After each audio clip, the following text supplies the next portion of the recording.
Season 11 is just past the halfway point and the Gen 3 Evo era has started incredibly strong. And one driver in Oliver Rowland has hit the front in a big way. A could-have-been championship contender last season. He arrives here in Shanghai with a record point lead for this stage in the season. And the two other drivers in the top three, they're from Porsche, with Oliver Rowland having a 77-point lead over reigning champion Pascal Wehrlein. And that isn't even the whole story, not by a long shot. The competition down the grid is fierce as ever.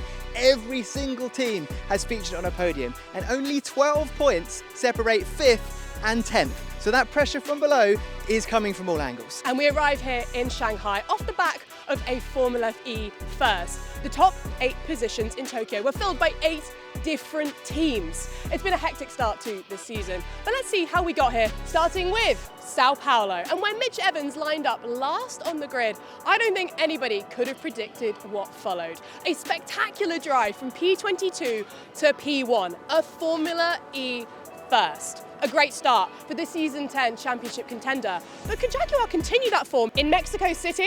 Alas no, because it was Oliver Rowland who managed a hat-trick of overtakes on 3 former Formula E world champions in just over half a lap. Absolute scenes! And then it was on to the doubleheader in Jeddah, with the debut of Pit Boost promising to shake things up when it came to strategy. More last lap heroics, this time Maximilian Günther getting the better of Rowland on the final lap, helped by a good pit boost strategy. Rowland made amends in the second race though, getting his second win of the season and firmly painting the target on his back, going to Miami, a decade after Formula E's first visit to the Sunshine State. And it was reigning champ Pascal Wehrlein who took advantage of late race confusion to seal the victory. Many drivers getting post-race penalties for being unable to finish using their attack mode. Total chaos. Something the streets of Monaco know all too well. The legendary street circuit's first ever doubleheader brought with it both dry and wet racing. Oliver Rowland sharpened his elbows, stretched out his legs and his lead at the top of the championship with a win and a P2.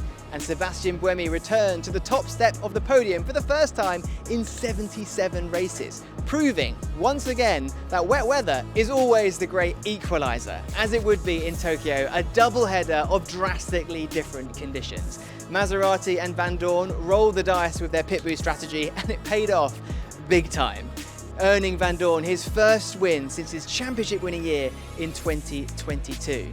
But once again, it was Rowland stealing the show in the team's home race. 3 poles, 2 podiums, and now the race win, completing the Tokyo set. This guy is unstoppable, and that sets us up for a spectacle in Shanghai. And the only question that remains is, can anyone reel in Rowland? There's only one way to find out. Shanghai, show us what you're made of.